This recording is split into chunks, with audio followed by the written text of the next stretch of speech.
Okay, this is the beginning of Ranger's Apprentice, Book 1, The Ruins of Gorlin, John Flanagan.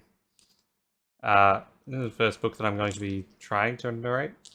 I haven't narrated at all, whatsoever, really. Um, so I'd appreciate any feedback, any comments, and any help, because I definitely need it. This is something that I want to do.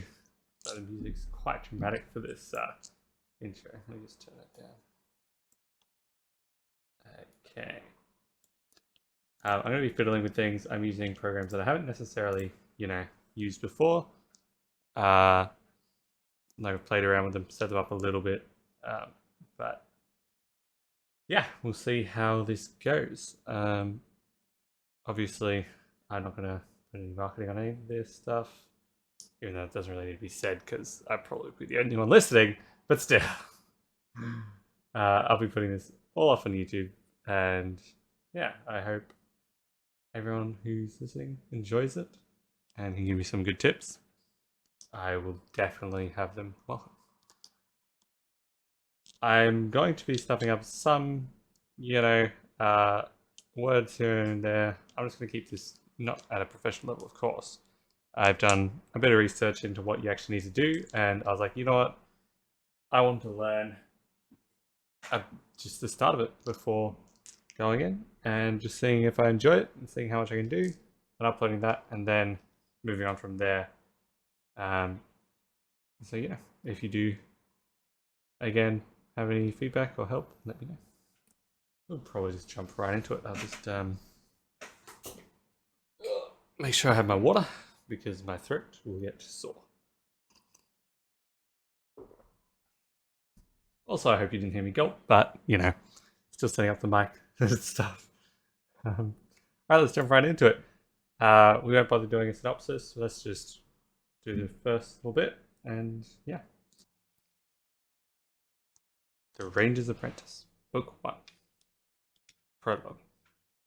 Morgareth, Lord of the Mountains of Rain and Night, former Baron of Gorlin, in the kingdom of Aralun, looked out over his bleak, rain-swept domain, and for perhaps the thousandth time cursed. This was all that was left to it now, a jumble of rugged granite cliffs, tumbled boulders, and icy mountains, of sheer gorges and steep and narrow passes, of gravel and rock, with never a tree or a sign of green to break the monotony.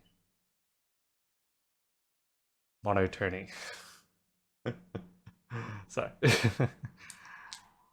even though it had been 15 years since he had been driven back into this forbidding realm that had become his prison, he could still remember the pleasant green glades and thickly forested hills of his former fief, the streams filled with fish, and the fields rich with crops and game. Gorlan had been a beautiful, living place.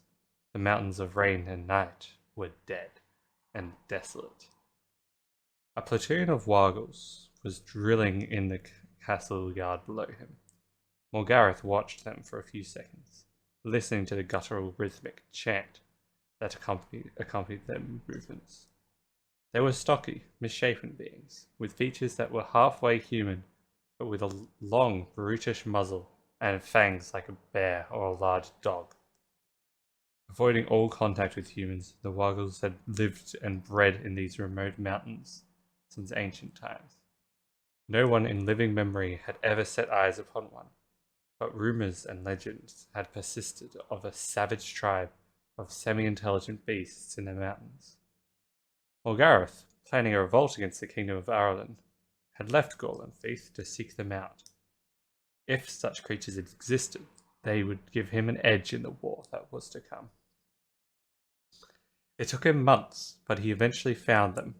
Aside from their wordless chant, Woggles had no spoken language, relying on a primitive form of thought awareness for communication. But their minds were simple and their intellects basic. As a result, they had been totally susceptible to domination by a superior intelligence and willpower. Morgareth bent them to his will, and they became the perfect army for him. Ugly beyond nightmares, utterly pitiless, and bound totally to his mental orders. Now looking at them, he remembered the brightly dressed knights in glittering armour who used to compete in tourneys at Castle Gorlin, their silk-gowned ladies cheering them on and applauding their skills. Mentally comparing them to these black-furred, misshapen creatures, he cursed again. The Wargles, attuned to his thoughts, sensed his disturbance and stirred uncomfortably, pausing in what they were doing. Oops, sorry. Angrily, he directed them back to their drill, and the chanting resumed. Morgareth moved away from the unglazed window, closer to the fire, that seemed utterly incapable of dispelling the damp and chill from this gloomy castle. 15 years, he thought to himself again. 15 years since he had rebelled against the Muley crowd. King Duncan, a youth in his 20s.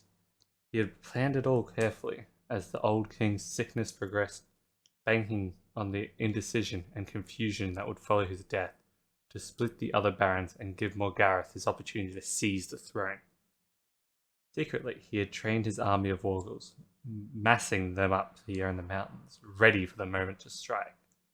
Then, in the days of confusion and grief following the king's death, when the barons travelled to Castle Arlen for the funeral rites, leaving their armies leaderless, he had attacked, overrunning the southeastern quarter of the kingdom in a matter of days, routing the confused, leaderless forces that tried to oppose him. Duncan, young and inexperienced, could never have stood against him.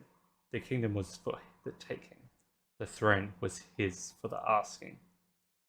Then Lord Northolt, the old king's supreme army commander, had rallied some of the younger barons into a loyal confederation, giving strength to Duncan's resolve and stiffening the wavering courage of the others. The army had met at Hackham Heath, close by the Slipsunder River, and the battle swayed in the balance for 5 hours, with attack and counterattack and massive loss of life. The Slipsunder was a shallow river, but its treacherous reaches of quicksand and soft mud had formed an impassable barrier protecting Morgareth's right flank. But then one of those grey-cloaked meddlers, known as rangers, led a force of heavy cavalry across a secret ford 10 kilometers upstream. The armored horsemen appeared at the crucial moment of the battle and fell upon the rear of Morgareth's army. The Wargles, trained in the tumbled rocks of the mountains, had one weakness.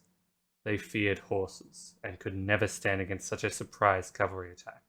They broke, retreating to the narrow confines of the three-step pass and back to the mountains of rain and night. Morgareth, his rebellion defeated, went with them.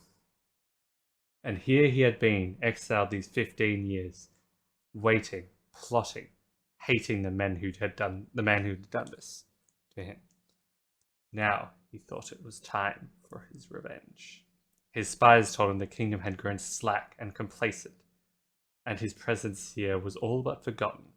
The name Morgareth was a name of legend nowadays, a name mothers used to hush fractious children, threatening that if they did not behave, the Black Lord Morgareth would come for them.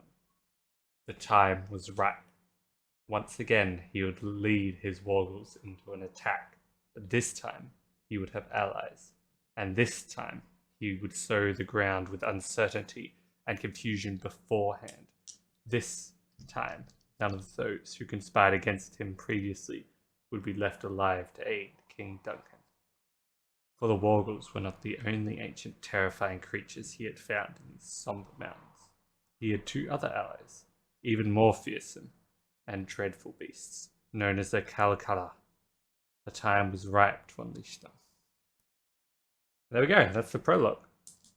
I did muck up a couple of times in there, so I'm sorry. And yeah, I hope you enjoyed that, and I'll move on to chapter 1. Either I'll put these together in the same video, or, separately. Depends. But yeah, thanks.